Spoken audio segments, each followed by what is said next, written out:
Hello, my friends, and welcome back. Thank you very much for being with me again today.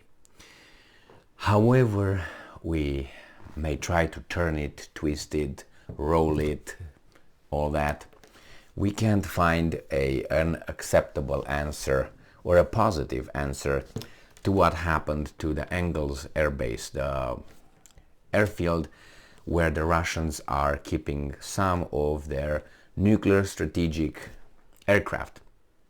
Yes, the one that was struck by the Ukrainians 750 kilometers inside Russia. That's quite an achievement. And however we want to twist it and turn it, there was a failure. Okay, failure. So what would you think the Russians, do you think they would adjust to that? Just give yourself about 30 seconds. Not even 30 seconds, I will give you 3 seconds to come with some, a decision, something that would fix the problem. I tell you what my fix would be. Well, I would station some air defense systems that work, correct? And keep my aircraft over there and continue my missions, correct? You would think. Now, what would you do if you don't really trust your air defense systems? What would you do? Because they're going to try again to strike those things. I tell you what you do. You would remove the aircraft from that airfield 750 kilometers from the border with Ukraine.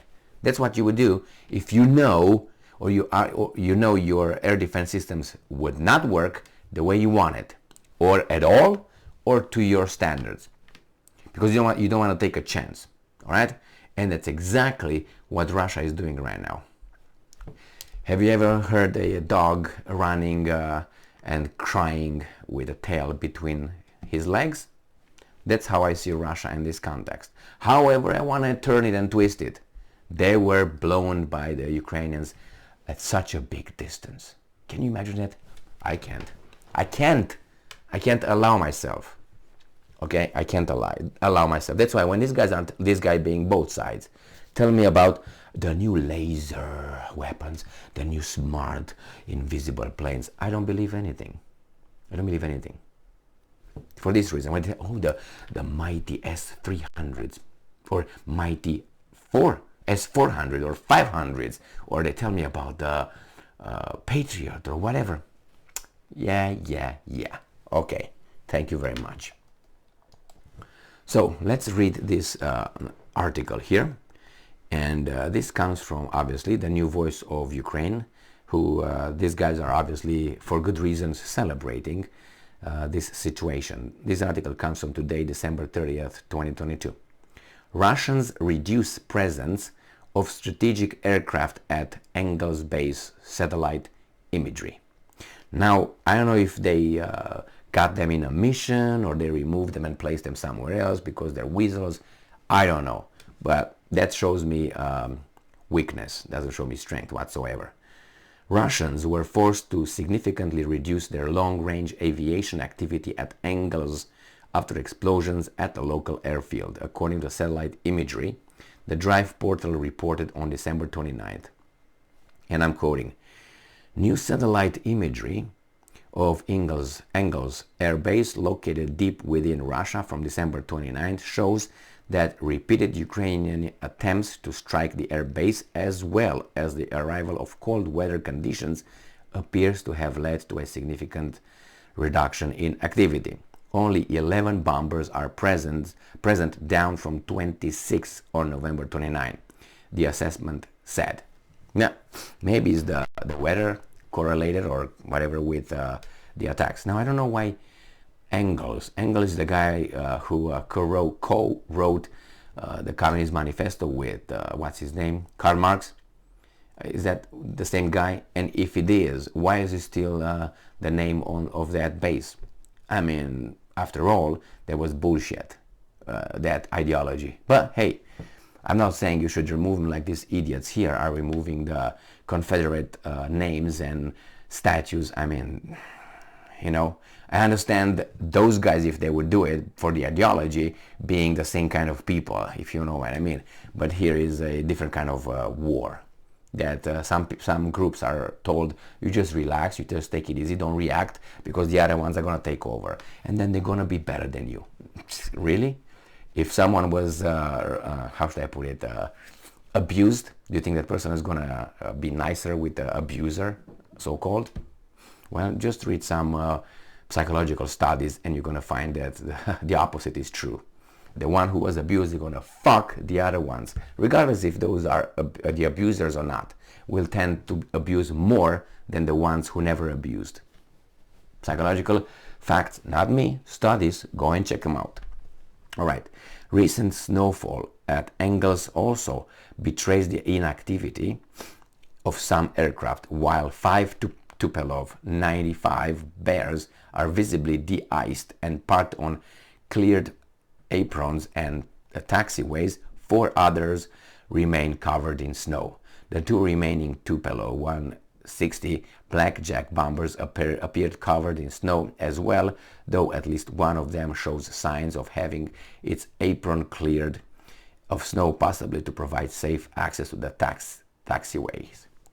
No clear damage is observed following alleged Ukrainian attacks against the facility on December 26 and 29, but between reducing aircraft presence and installing new protective barriers, it appears Russia is trying to mitigate the persistent threat against its bombers deployed to the base. The Drive wrote. Well, and what is it? It's interesting that Ukrainians also give this option of, oh, maybe it's just the weather. It's not only because we will attack them again, which is very unusual. Instead of just saying, like I said, that means they're weasels and they're leaving and they can't do shit and so on. The Ukrainians seem to be more inclined to give them another escape route. Interesting though. The Russians have used both types of aircraft in the war against Ukraine, especially in recent months, where they intensified their attacks on the energy infrastructure. However, these 6 bombers may now be unserviceable or have technical problems. At the same time, 5 more Tupolev 95 Bear bombers are regularly cleared of snow and stand on cleared platforms and taxiways. An unknown drone crashed on the runway of the Eagle 2 airbase in Russia's Saratov Oblast on December 5. Satellite images recorded damage to at least one Tupolev 95 bomber. On the same day, a gas tanker exploded at the airfield near Ryazan. The Russian Ministry of Defense said that as a result of the incidents, 3 Russian soldiers were killed and 4 more were injured. A new powerful explosion occurred in Engels at the same military airfield on the night of December 26. According to Ukrainian intelligence, more than 3 Russians died as a result.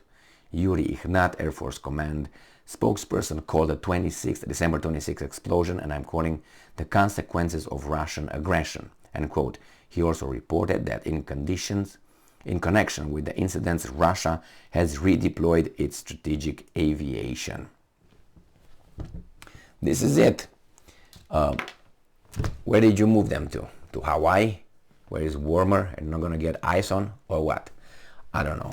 Neither do the Ukrainians, that's for sure. Only the Russians know. But you can point out the possibility that they can defend them over there. They don't want to take a risk of being hit by the Ukrainians. Let's put it this way: even if the Russians did not move their airplanes because they are scaredy cats, say, oh my God, they're gonna hit us again. Only the fact